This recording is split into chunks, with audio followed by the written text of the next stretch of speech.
Hello and welcome to the July 27th, 2025 episode of Nick's News. I am your host, Nick, brought to you by Some Budget Studios. That's right, we're putting money into this project of ours. We're live every Sunday, and I thank you all so much for tuning in or catching the replay on the Nick's News YouTube page. This is a program dedicated to bringing good news to counter all of the bad news that we are bombarded with on a daily basis, with the hope of bringing a little bit of joy back to the world. Several of our articles are pulled from sites like goodnewsnetwork.org and goodgoodgood.co, but we appreciate everything sent in by you, the Nick's Newsies. Hey, Steve! Hey, Nico! Very nice to see you both. Yeah, sorry it took so long. I got a splinter in my finger at the last minute just as the timer was ticking down to 0, and I'm like, I gotta get this out. And then I looked up and I'm like, oh, it's time to start. Wow, I really am bright right now. Producer Donna and I were going over this. I am strangely white. It could be because I'm wearing a blue shirt as opposed to the black shirt that I normally wear. Strange. Huh. Well, we'll have to do some more tech tests and figure out what's got the camera brightening me up so much. Told you you look Canadian, says producer Donna. Yup. Alright, News Brew. So I am a sucker for very interesting beer, and I managed to pick up a very interesting beer. This one should not disappoint. This magical little can, and we'll move that up so the camera can get it. Now, I'm not 100% sure how to pronounce this. I think it's DOIS. DOIS is a 10.7% ABV Russian Imperial Stout. And it was brewed to celebrate the union of Brazilian and Japanese flavors and styles. This one features Japanese Ponkan tangerine and vanilla from the Brazilian Cerrado region. So this fusion looks to be pretty crazy, and I am looking forward to this brew. We do not need the Balisong bottle opener because we have a can, so we're just going to blow the gain on the audio.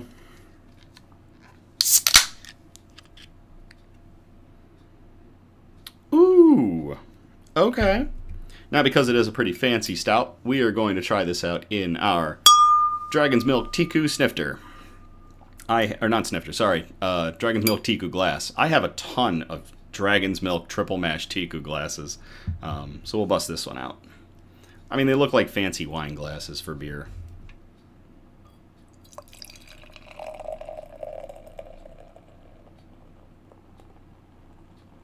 Get into the theatrics of a 5-minute pour.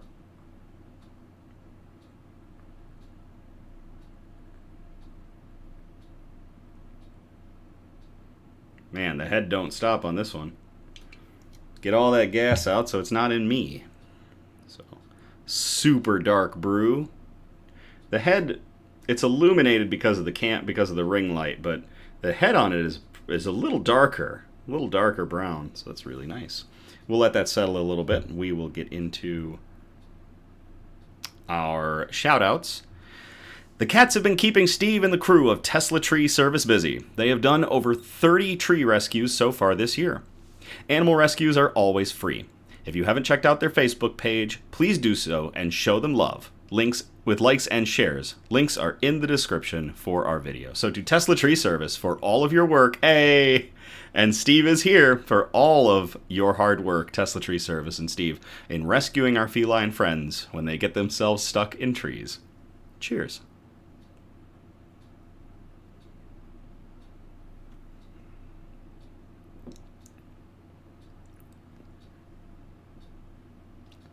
All right then.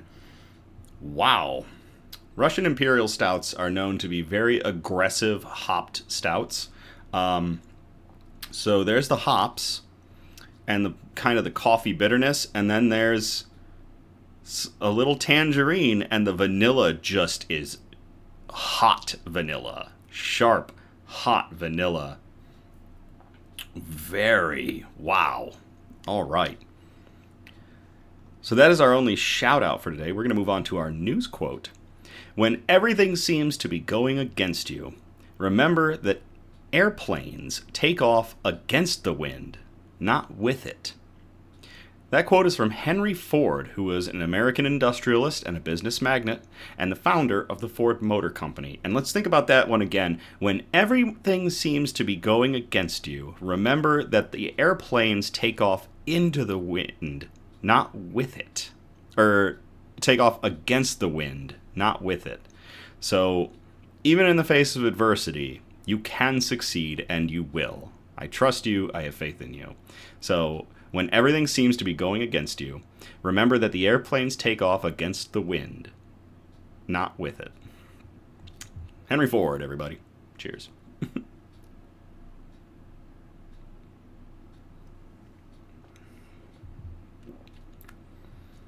Steve in the chat, producer Donna asked Steve if they had named their cat yet. If you've been watching Steve's page, Tesla Tree Service, you'll notice that they had a rescue, an unnamed Bombay cat, and they're thinking about naming him Baby,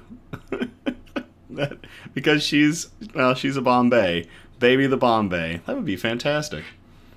Producer Donna following that up. She's gorgeous. She really is. The pictures don't do her justice, I'm sure. Bug update. Elmira has been continuously and extremely active, basically just performing excavation work in her vivarium.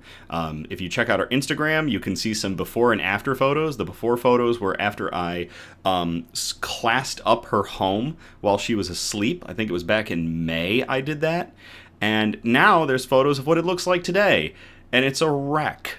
I'm going to have to go in and I'm going to have to do some more cleaning. I'm going to have to rebuild the whole thing because she is hell-bent on destroying it. So I might, when we get some new material in this week, I might, give her a little bit more greenery because she's killed everything else in there.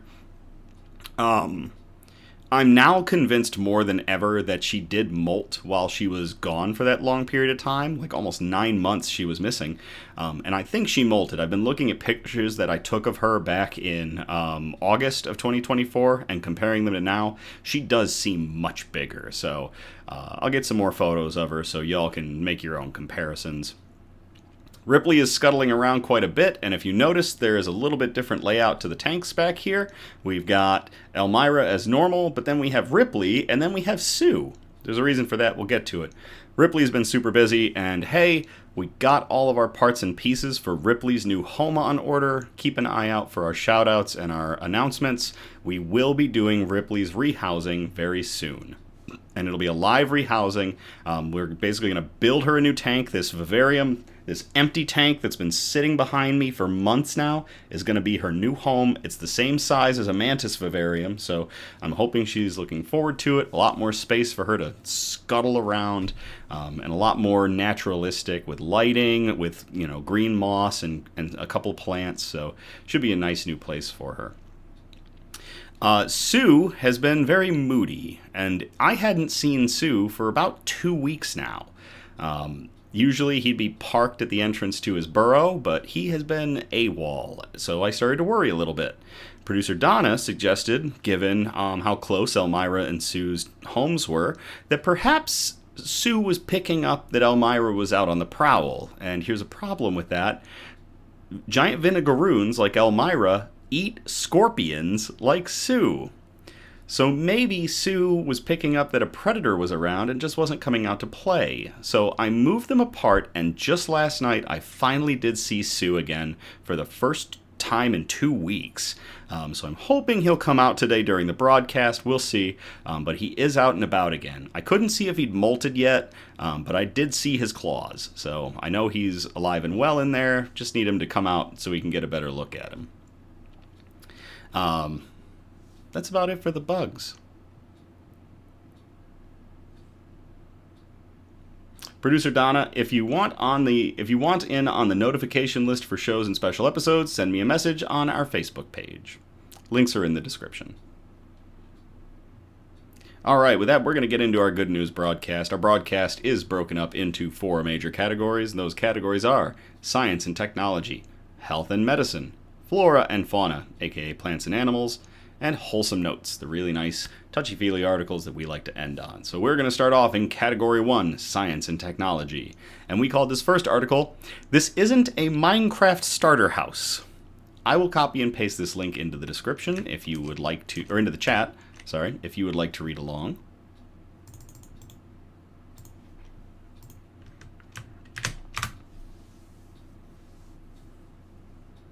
I kind of keep looking back at Sue's vivarium because I want to see if he'll come out while we're doing a broadcast, but we'll see.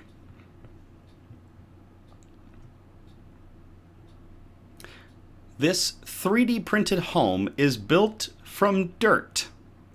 This was published on July 25th of 2025 to Popular Science, and it was published by Andrew Paul.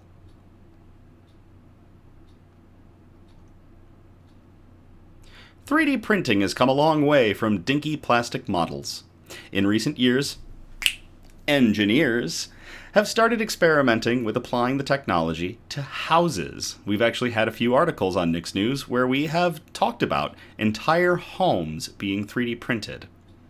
While many of these projects rely on polymers, wood composites, or stone materials, the Japanese company Libwork takes a different approach by using the literal ground beneath them.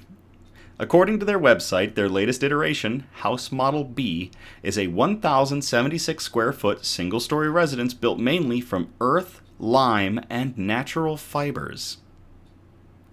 Libwork says improvement to the overall manufacturing process has lowered its carbon emissions. Meanwhile, the building itself is about 5 times stronger than their previous design that included cement.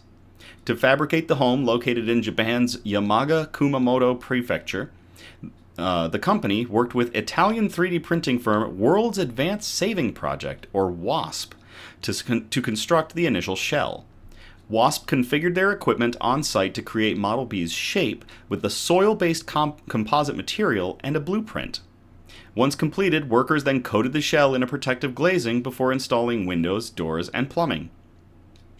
The Model B is completely off-grid, using a battery storage system and solar panels, along with energy-efficient AC, lighting, and water heating devices. Very cool. Promotional photos show a modern, natural, light-filled abode that wouldn't look out of place in most subdivisions, though ribbed walls and flat roofing hint at its 3D printed origins. The house proposes a living space that is in harmony with the environment and allows you to live comfortably while feeling the seasons, the company's website explains. Sensors embedded in the walls monitor for condensation and insulation performance over the prototype's testing phase, as well as measure for any structural degradation. Unlike standard houses, Model B is designed for eventual deconstruction, allowing much of its materials to return to the earth, reducing landfill waste and environmental impact. While it will likely take time before entire neighborhoods are built from 3D printed dirt pop-ups, Libwork will begin taking pre-orders in August. Very cool. Hey, Christian. To Libwork House Model B, completely constructed as far as its structural aspects go, from earth, lime, and natural fibers. Cheers.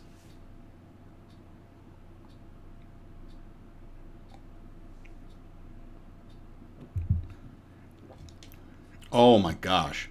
That sip, the tangerine, was Tangerine Space Machine. Oh my lord. That was fantastic.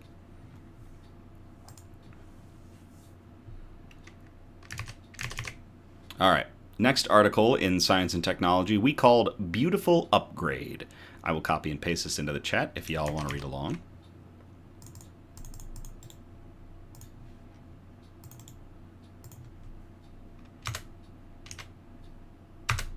Ooh, wrong button. Right button.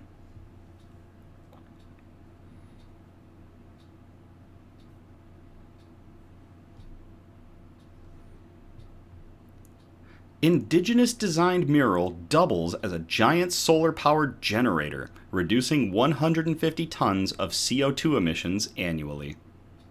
This article was published to goodgoodgood.co on July 25th of 2025 by Cameron Baker. What if public art could also power an entire residential building? The Sunrise Building, an apartment complex in Alberta, Canada, has answered that question and is now the title holder of the Guinness World Record for the largest solar panel mural on Earth. The installation is a retrofit on an existing building constructed back in the 1970s. With a great location, it required significant renovation to be a viable option on the market. Rather than demolishing it, the building's owner, Avenue Living, upgraded it entirely. Now it's covered in a colorful mural made of building integrated photovoltaic panels, or BIPVs, provided by Mitrix. The panels span 34,500 square feet across the exterior of the structure, which is a 12-story residential building.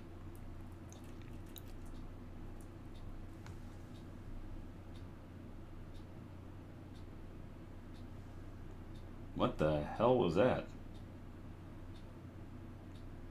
Somebody made a noise back there. Sorry.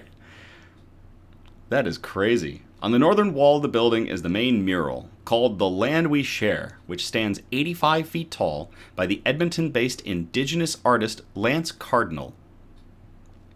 The photovoltaic panels are strategically placed to depict a tribute to the First Nations and Chinese cultures that are integral to the history of the area. That is really cool. And producer Donna said it, and it's really neat looking. These pictures are awesome of this mural. Really something else.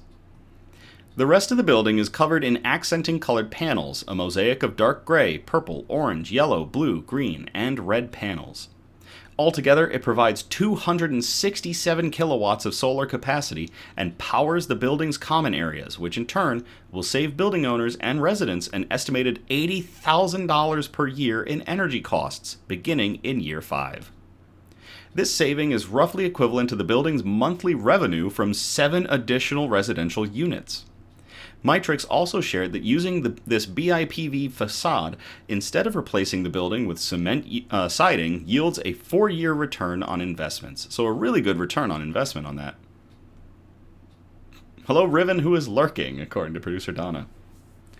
This landmark project showcases Mitrix's innovative BIPV solar panels, blending cutting-edge solar technology with vibrant cultural artistry to redefine sustainable architecture, a press release from Mitrix stated. This fusion of BIPV technology and art transforms an aging high-rise into a beacon of sustainability, cultural pride, and urban revitalization. At first, the project leaders were planning a 60-kilowatt system for the retrofit, but it wouldn't have been enough to power the entire building or secure funding from Canada's Deep Retrofit Accelerator Initiative, which requires at least 50% decarbonization from projects of this nature. So they incorporated solar cells in Cardinal's artwork to meet the criteria. The mural features an aluminum honeycomb core, and the full system has a rain screen with an air and moisture barrier and continuous insulation to keep it safe from the elements. Now the project is able to reduce 150 tons of carbon emissions annually. This project is a bold vision for the future of sustainable architecture, said Daniel Hadazada, CEO of Mitrix, in a statement. Sunrise proves that BIPV's solar solutions can produce clean energy, cut emissions, and inspire communities with culturally resonant designs. We're honored to lead this revolution. Echoing Hadazada's words, Mitrix's press release concludes that the company hopes to drive global adaptation of this technology in similar ways. I am flubbing a lot tonight. Blah blah. Although the Sunrise might be the biggest project of its kind right now, hopefully architects say it won't be the last. By empowering architects and developers to create self-sustaining buildings, Mitrix is redefining urban landscapes with solar-integrated facades that combine clean energy, bold design, and cultural significance, the press release states. The Sunrise project proves that BIPV systems are both functional and inspiring, offering energy savings and aesthetic value for sustainable cities. That is really cool. To everybody involved with the Sunrise building and to the artist Lance Cardinal, Edmonton-based indigenous artist Lance Cardinal, for designing a new facade for this structure that combines culture and, climate change ideas. Cheers.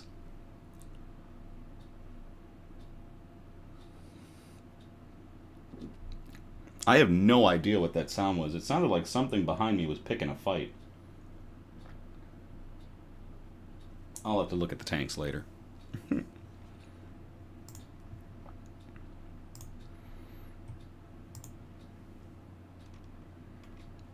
All right, that's going to get us out of science and technology. We're going to move on to category 2, health and medicine. We got one article in here, and we called it, Don't Swallow This. I will copy and paste this to the chat if y'all want to read along.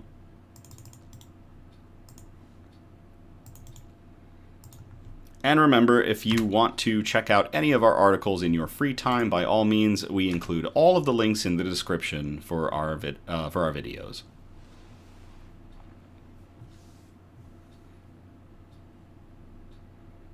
Mayanaka says, the kaiju wage war. They're all separated, but I heard something fighting back here. I can actually see Elmira. Oh, I wish that this camera was tilted just a little further this way, because she is right up against the tank. Gosh, she is imposing. Alright. Let's get back to the news. 20,000 Americans need a stem cell transplant every year. A stick of hero gum can help find their match. Their battles shall be legendary. Astrally projecting kaiju wars. Alright, so this article was published to goodgoodgood.co on July 24th of 2025 by Cameron Baker. And this is a follow-up to that wholesome note we had a couple episodes ago about the gentleman who was looking for a donor. They needed a bone marrow transplant, and they were, had an extremely rare, hard-to-match blood type, and they found that match magically. So this is a follow-up to that, kind of. Hey, Becky. And hey, Dirty Rogue. Hey, Mayanaka. Every 3 minutes, someone in the United States is diagnosed with blood cancer. Fortunately, stem cell transplants can help replace damaged blood-forming stem cells with healthy ones following treatments like chemotherapy and radiation. An estimated 20,000 Americans need a stem cell or marrow transplant every year, but only 30% of patients find a match within their families. The remaining 70% rely on strangers through donor registries, like Gift of Life Marrow Registry, a nonprofit that sends cheek swab kits to willing donors across the country in hopes of finding a match for cancer patients in need.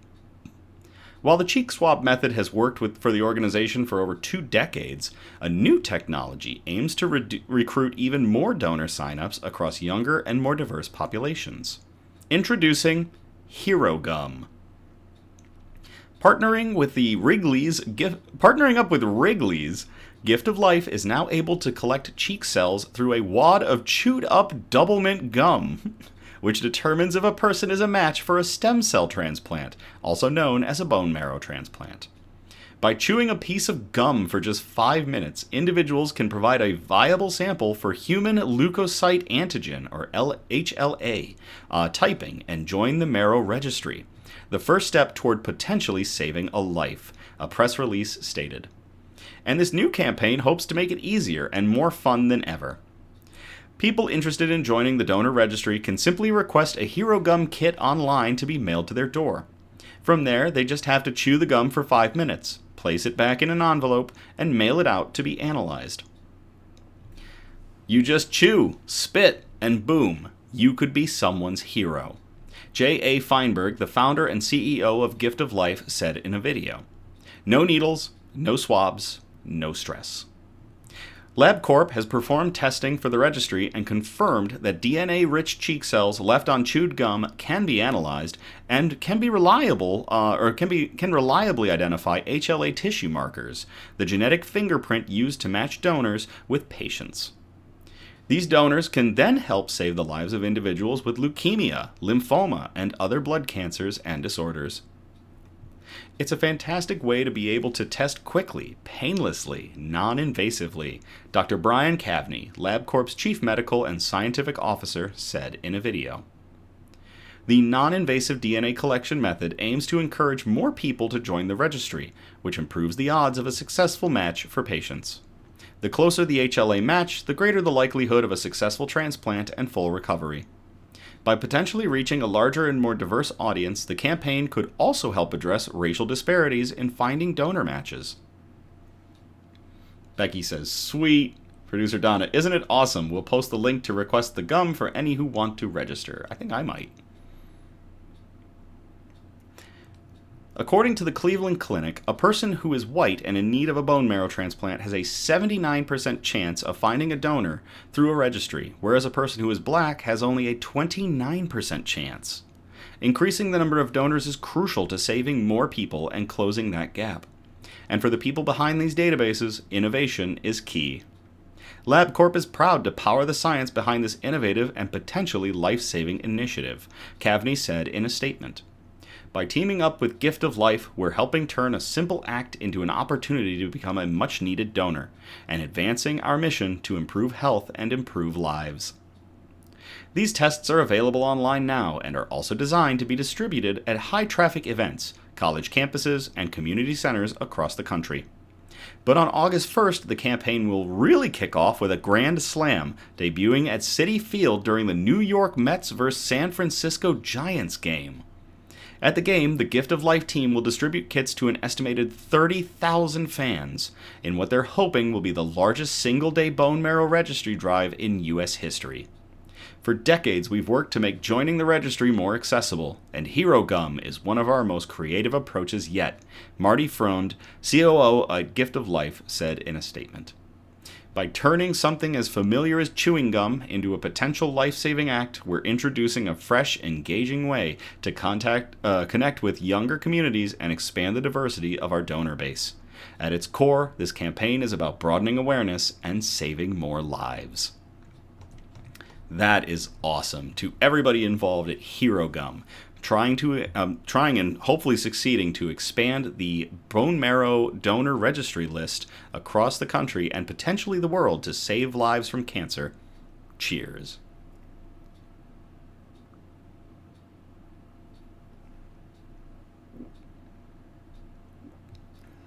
Ooh, this beer is something.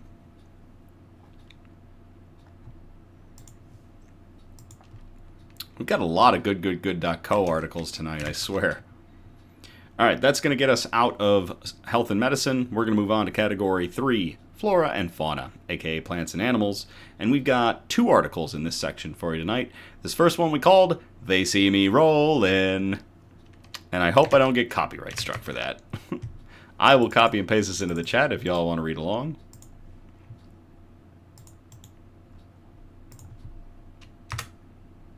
I keep pressing the wrong button. There we go.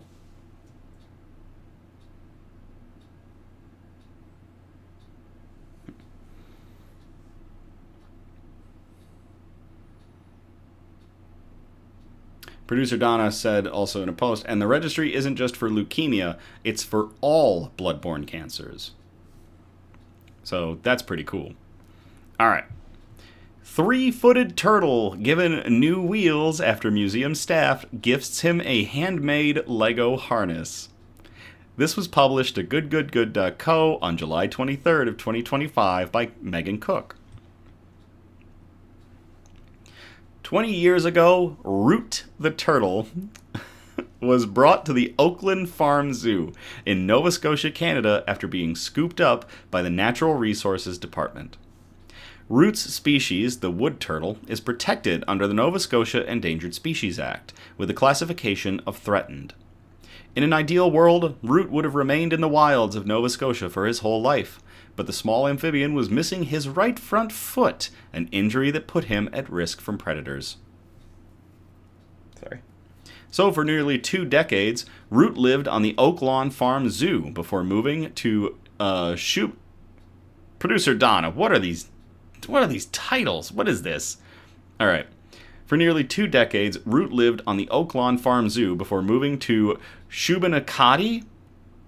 Shubenacadie? Shubena what? Shubena who? I think it's Shubenacadie. Shubenacadie Wildlife Park in 2023 when the zoo closed down. At the park, he regularly made a big show of standing in the communal food dish and gained a reputation for being a little too assertive with the other turtles.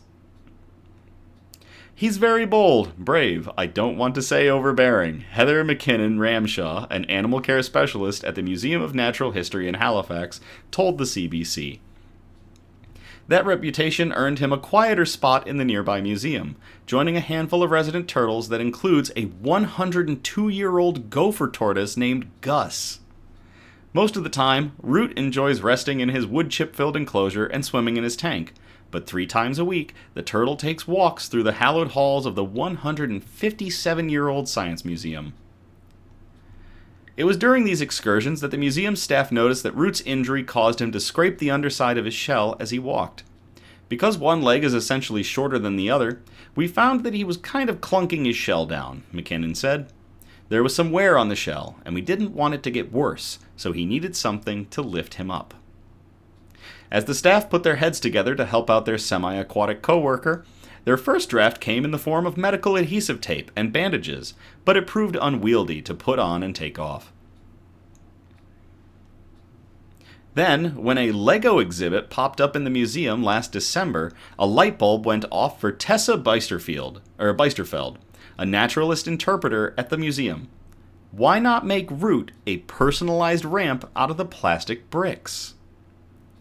After piecing together a green checkered platform with accompanying wheels, Beisterfeld used a small dog harness to loop the contraption around Root's midsection. We thought that'd be so great because we know it's non-toxic, we know that we can replace the parts as we need, and should his shell change or grow, we can change the shape and size of that. It's very modular, Beisterfeld said. According to the staff, Root only needed 1 day to master the Lego aid. We didn't want to make a skateboard or make anything that would just have him zooming too unnaturally fast, but he's clearly going a little faster than the average wood turtle. But he seems happy to do so, Beisterfeld noted. He's getting lots of great exercise. Now when I snap his harness on, it's like when he hears that snap, he's ready to go, Beisterfeld added. Although Root's exact age is unknown, wood turtles can live between 50 to 80 years, which means he's settling in for a long tenure at the museum. We may have him for a while, so we want to make sure he's comfortable, McKinnon said. There is a video as well of Root the wood turtle rolling around. That is really cool. To everybody at the Museum of Natural History in Halifax for building Root the wood turtle a Lego scooter so he can get around a little bit easier. Cheers.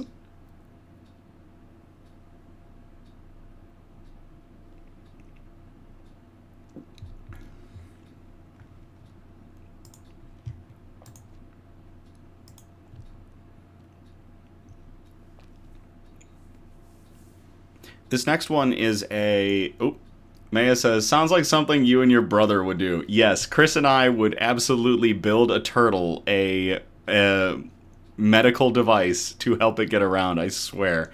He could do all the drawing for it, and I would help do the construction, and we would have a blast of it. That is right up our wheelhouse. Alright, so this next one is a follow-up as well. It's the Klamath River follow-up. Now, if you remember, we had an article a couple of episodes ago about the Klamath River, which had a series of dams and some other odds and ends going on, and there was a huge effort to clean up the Klamath River, especially because of the dams, there were fish that had not been able to return to their ancestral spawning grounds for decades, if not centuries. I'm trying to remember how long that dam was there.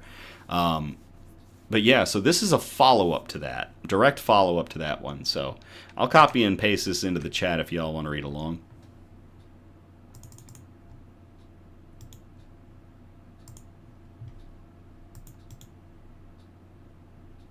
Over 100 years, producer Donna just corrected me. Over 100 years.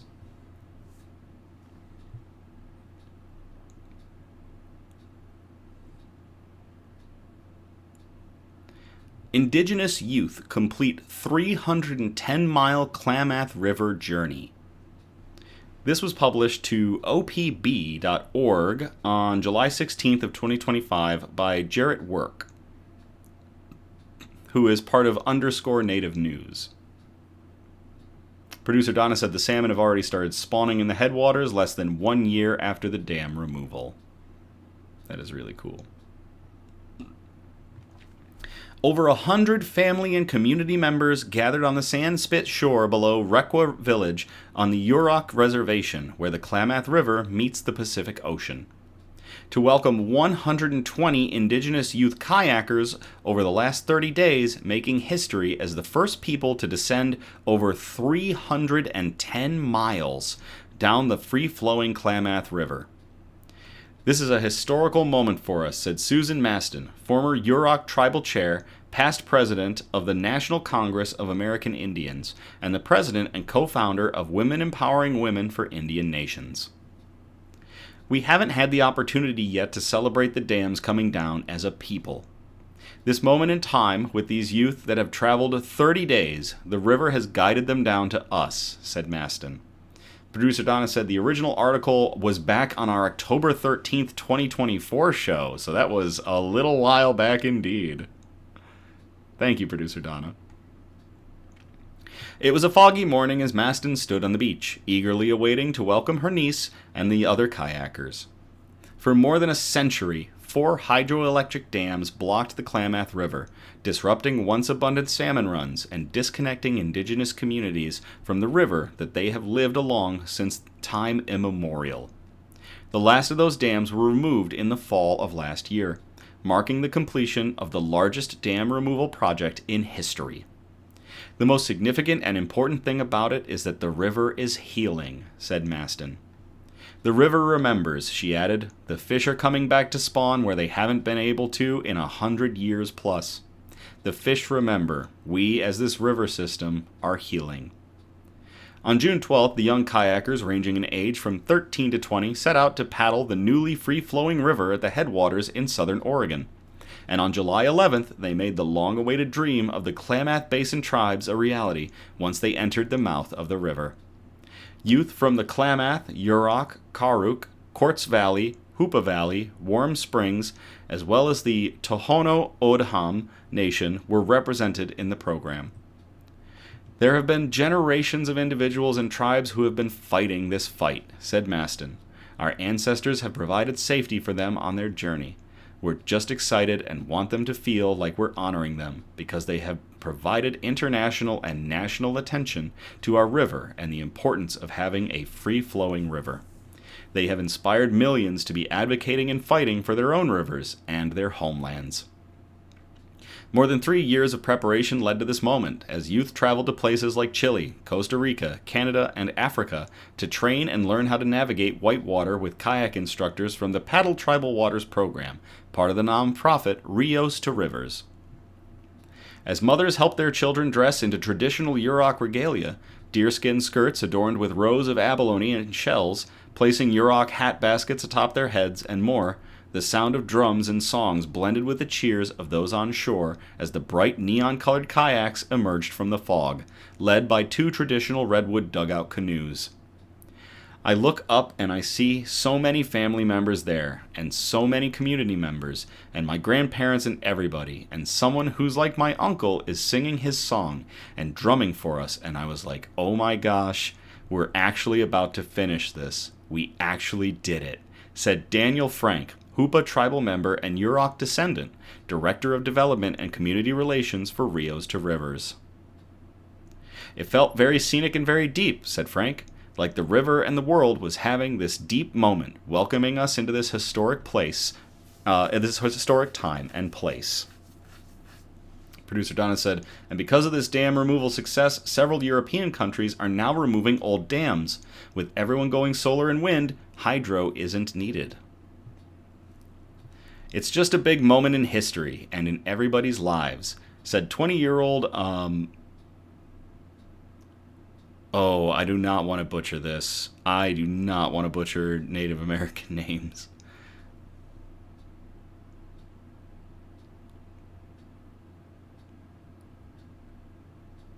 Iskatzoyan?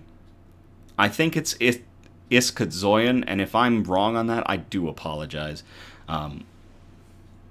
"It's just a big moment in history and in everybody's lives," said 20-year-old Iskatzoyan Scott of the Hoopa Valley tribe, as she tried to catch her breath after celebrating in the ocean with the others. "All of our families have been fighting for dam removal. Everybody's been fighting for us to be able to reach different parts of the rivers that we haven't been able to in over 150 years. So it's really so much, I can't even explain how I feel right now, they added. Thank you, Becky. Becky's cheering me on. On the beach, one elder was overcome with emotion watching the youth kayakers. She apologized to the people standing next to her. They told her that no, we can cry, Grandma. Crying is part of it. Crying is healing. After the landing, everyone jumped in kayaks, rafts, and boats to join tribal elders, community members, and family at the boat dock for a celebration. Youth and representatives took turns sharing about their experiences. Hey, Tim. It's not just a river trip, and it's not just a descent to us, said Frank in her speech. This whole trip is really a letter to our community. It's a letter of love. The love that has been shown to us our entire lives. The love we get to show to each other and ourselves that was wrapped up into this trip. That's what built this trip, was knowing that we were loved enough to be supported to do something like this. It's also a letter of promise, Frank continued.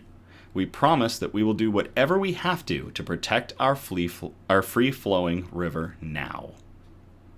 That is awesome. To everybody involved with the Klamath River dam removal, and to all of the indigenous groups that gathered and were able to kayak down 310 miles of clear river to where it met in the Pacific Ocean, to everybody involved.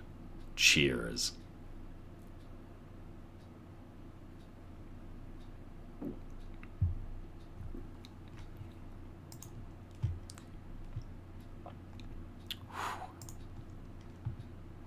All right, so that's going to get us out of flora and fauna. We're going to move on to category 4, wholesome notes. We have 3 articles for you tonight here in Wholesome Notes. We call this first one, A Light at the End of the Tunnel. I will copy and paste this into the chat if y'all want to read along.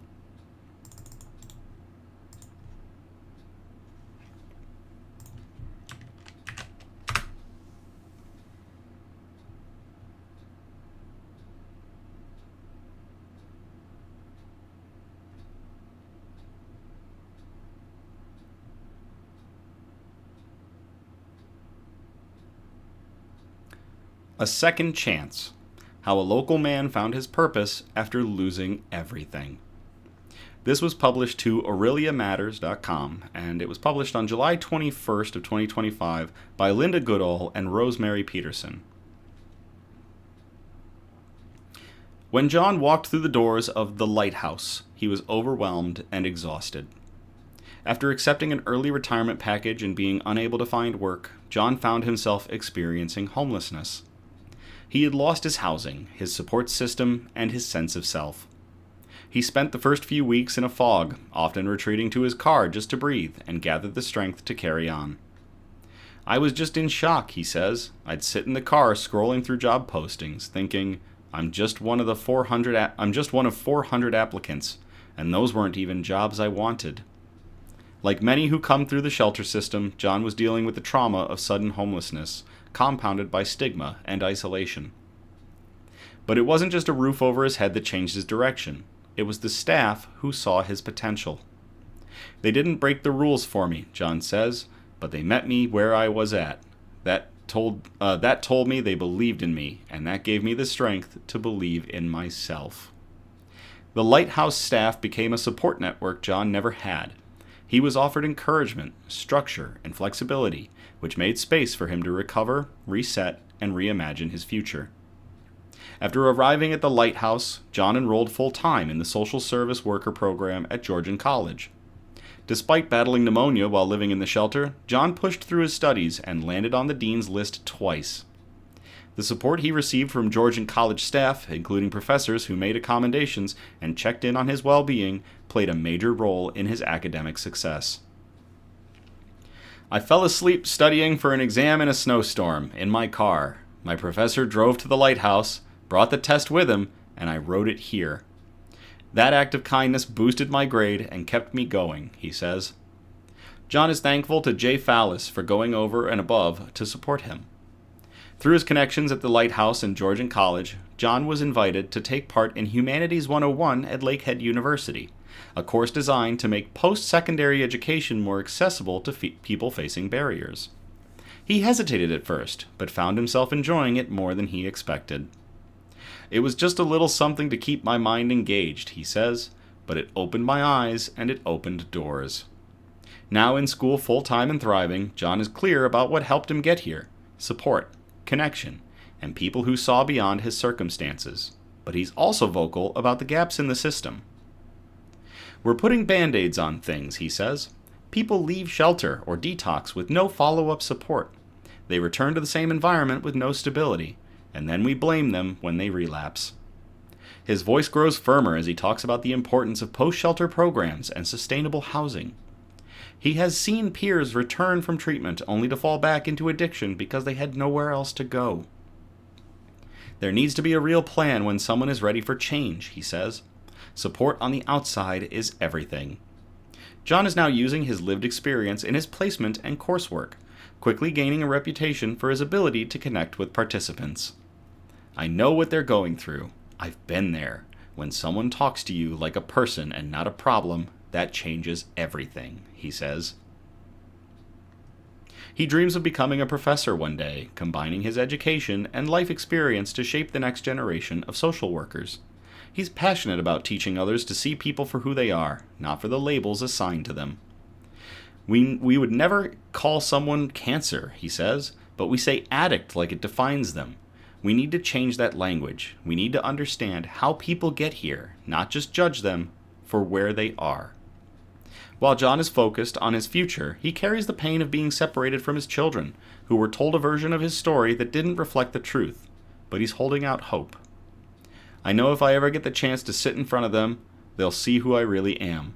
They'll see the full picture, he says. He hopes they'll be at his graduation in December. In the meantime, John continues to study, volunteer, and advocate.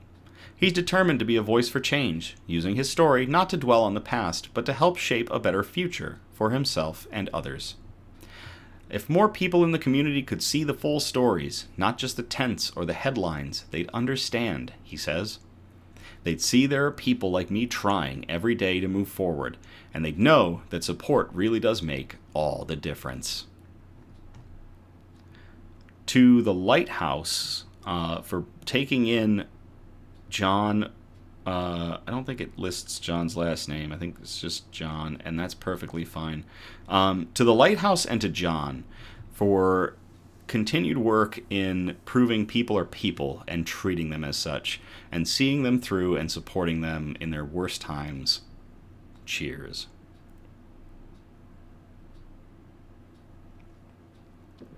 Producer Donna said, I love this story, so full of hope. Yes, it is.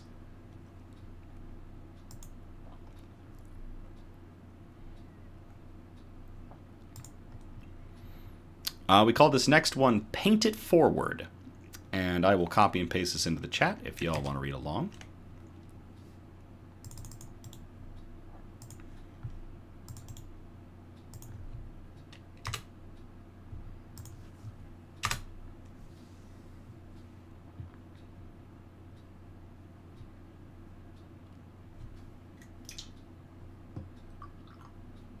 Top my beer off. Okay. A professional painter put up an SOS on social media to help paint an autism center for free. 50 painters showed up to help. This was published to goodgoodgood.co on July 25th of 2025 by Megan Cook. In January, Gerard Donaghy from County Down, Northern Ireland, sent out an SOS on social media.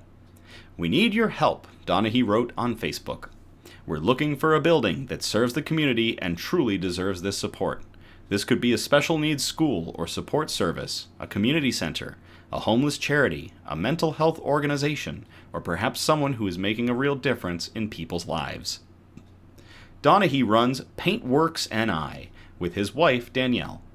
The contractors originally started the business as an academy for rising painters and a way to network with other interior decorators across the country.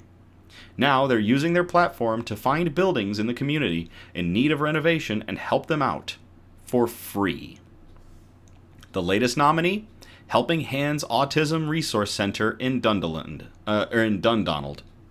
So Donahue put out a call again, this time for volunteers to help with the Paint It Forward event to help renovate the family center. What's it all about? It's about bringing together as many awesome decorators as I can to show support for a local charity that gets no support, the father of two said in a Facebook video 2 weeks before the renovation. It's about having fun. It's about letting them see that we see them. As a dad of a disabled child, when you see the good that these people do day in and day out, it's just inspiring. I have several nieces and nephews with autism, and everybody, I'm sure, knows somebody with autism, Donahue added. It's nearly forgotten about. There's not enough help out there. But anyway, it's going to hopefully help that awesome group of people up there who are supporting young kids and families. Donahue said that several local businesses had already donated a bevy of supplies to the cause. Check that out, he said, gesturing to piles and piles of equipment. We've got scuttles. We've got the wee magnetic brush holders. We have brushes, wee arms, sandpapers, plat. It's just unreal. All they needed was volunteers. Whenever everybody comes together, that's when the change happens, Donahue said. Cheesy, maybe as that might sound, but it's genuine. I can't do it by myself. On June 28th, the day of the event, a total of 50 professional painters heeded the call and showed up to help. Marco Santos, who owns a painting and decorating business in County Tyrone, told BBC News Northern Ireland that he was blown away by the turnout. It shows what we can do when we get together. We can all give back to the community, he said. I never told Gerard, he confided, but I only expected about 10 to 15 people to show up. But to see this amount of people from all over Northern Ireland turn out to do something good is class. Donahue agreed. You don't have to look far to find bad news these days. It can weigh you down. But something like this reminds you that there's still plenty of good out there. I'm gonna cheers early on that line. To Mr. Donahue.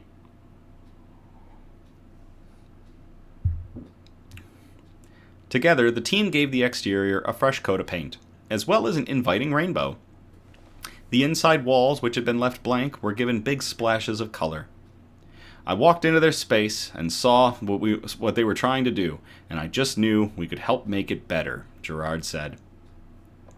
A coat of paint might not seem like much to some, but when it's done with care and pride, it changes how a place feels, and that's what these families deserve. Caroline Birch, the chairperson of Helping Hands, couldn't agree more. Hey, good night, Steve. Thank you very much for joining us tonight. I really appreciate you and everything you do. So, thank you very much. It means the world to our family members and the local community as well, Birch said. We are absolutely delighted that Gerard and all the other guys have generously volunteered their time, equipment, and expertise to support our charity by redecorating our premises. The makeover will create a brighter, more welcoming space for the children and families that Helping Hands supports every day. On July 2nd, Paintworks Northern Ireland shared photos of the Helping Hands transformation.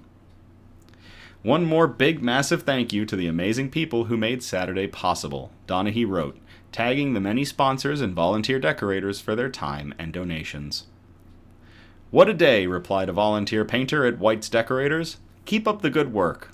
Great day, good people, and for a great cause, another volunteer from Top Coat Painting Contractors Limited responded.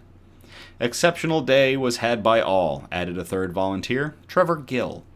Great to be a small part of a super team. A special thanks to Gerard for making me feel so welcome. Good luck to all the staff and families at Helping Hands. Since the last Paint It Forward event, Gerard said his inbox has been filled with painters who are eager to help with whatever comes next. I'd love to see this spark something across the board, Gerard told BBC News Northern Ireland. Whether you're a roofer, a joiner, a landscaper, a plumber, we all have skills. If every trade gave one day a year to a cause in their community, imagine what we could do. That is awesome. To everybody involved with Paintworks NI and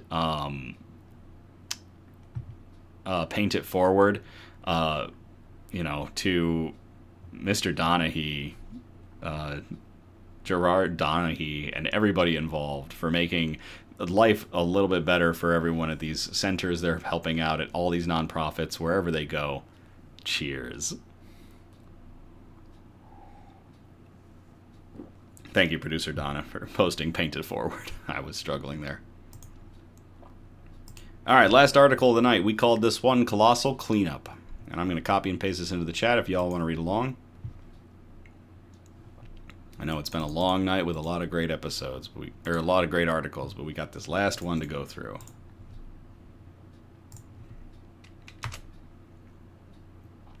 I will warn you ahead of time, too, this does discuss recent events in Texas involving the flooding, claimed a lot of lives, especially at certain areas such as camps where children were involved. So this article is going to go over a bit of that, so just giving you a warning in advance.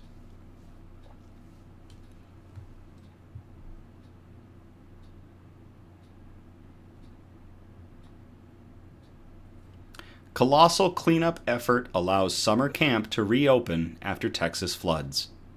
This was published to The Guardian on July 19th of 2025 by Olivia Empson.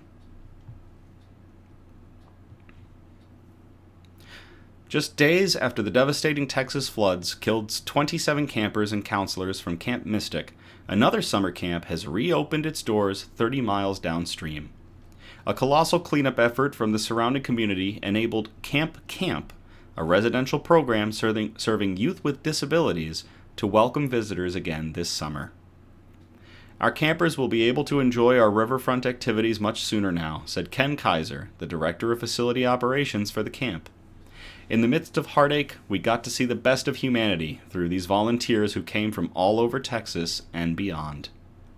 Camp is located in Center Point, Texas, and offers a series of 5-night sleepaway sessions in the summer for children and adults aged 5 to 55 years old with mild to severe disabilities. The camp welcomes more than 800 campers each year, and every visitor is given a one-to-one counselor ratio to accommodate their needs. It has been in operation for 46 years and hosts the same activities as regular camps, including horseback riding, swimming, sports, archery, and more. The Herculean rehabilitation of the area where Camp is located, a 55-acre property nestled in the Texas hills along the banks of the Guadalupe River, all began with a Facebook post on the 8th of July from an Austin real estate agent, Cord Shiflett. Debris had covered the landscape, destroying the waterfront and crucial amenities for the camp, including picnic benches for the children to eat at, and they'd all been ruined. Shiflett made a plea for money, manpower, and machines. By the following day, 250 volunteers arrived. The numbers doubled by Friday, with people braving the mud and conditions to haul food supplies, excavators, and chainsaws to the area. Some workers who came down to help reported meeting as many as 1,500 people while they were there. The energy at Camp was focused on the mission of making it beautiful again, said Colette Kearns, who drove down with her husband Jason to volunteer at the cleanup. Everyone had a job to do and worked seamlessly together to get it done. Colette's husband spent 5 hours a day using a chainsaw to clear fallen trees and debris, while she organized the kitchen area and helped load logs into trucks to be hauled away. The couple, who are parents of 2 children with special needs, said they understood how vital this camp is to the families who rely on it. Sorry. It's more than just a place, said Colette. It is a space where children are embraced, understood, and celebrated. Gotta wet my whistle.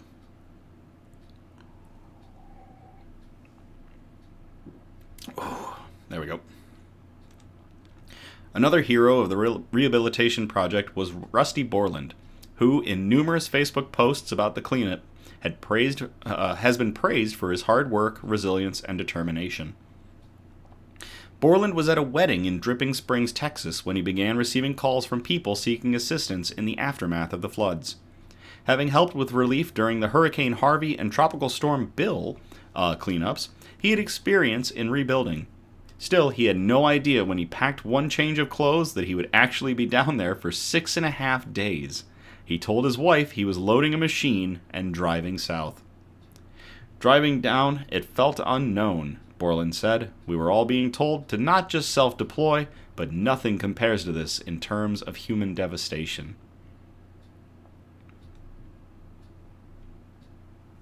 Borland, who owns a landscape construction business, said there were days when about 70 machines were on the property. The energy was somber because of what the volunteers witnessed.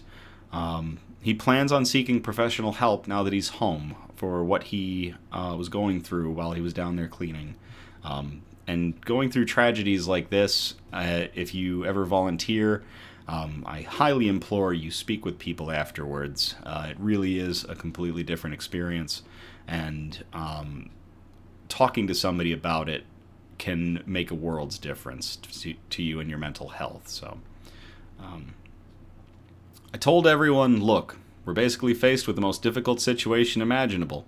But as Texans, we try our best to thrive on adversity, he recounted. I compartmentalized and tried to keep people positive. For Gigi Hudnall, whose son Kenny was able to attend camp again this year, the camaraderie in the reopening has been remarkable. This is the 11th year Kenny will have visited, and Hudnall believes the work they did to make this happen was nothing short of miraculous. It gives these kids something they don't usually have. Freedom, she said.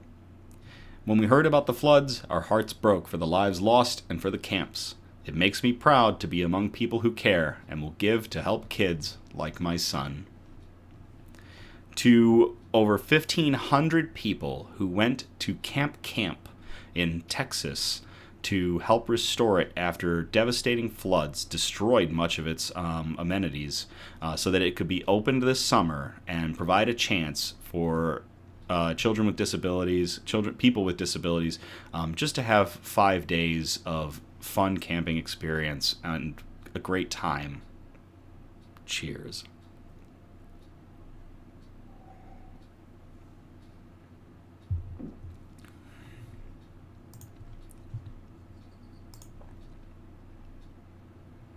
That's it for tonight. 8 amazing articles across all of our categories. Some really great stuff tonight.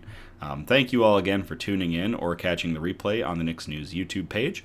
We're live every Sunday, and our next episode will be on August 3rd of 2025. I encourage participation, so if you feel inclined, you can message or post suggestions for news brews, shout-outs, news quotes, and especially good news articles that we can present on future episodes.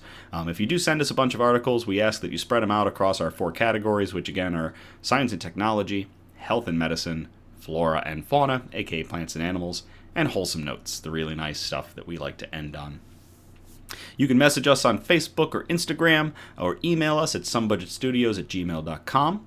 Feel free to like, subscribe, or comment on our Facebook and YouTube videos and our TikTok videos. That's right, we also have a TikTok now to get good news and joy into all the algorithms.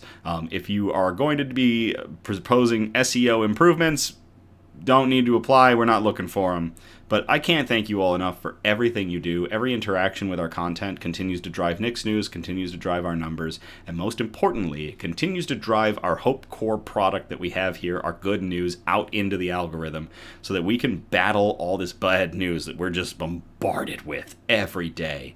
I'm so happy to be able to just provide a small light of good news for anybody that checks us out. So thank you all again. I love you all.